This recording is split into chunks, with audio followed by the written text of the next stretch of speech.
ละคิดทำหลายวัดพี่จะเอาได้ใบแดงได้พัดหนึ่งอายมันคาดว่าถึงได้1 ปีภาคหน้าอายเป็นบายุสนาม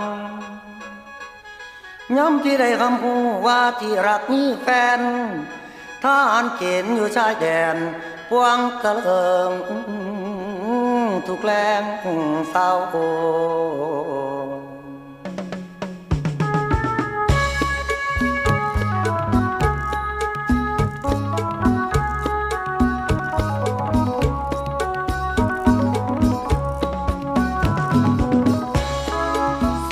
ิดพวงประชาทหารกล้าจะคอยบุ้มภัยรักชาติรักจริงยิ่งใหญ่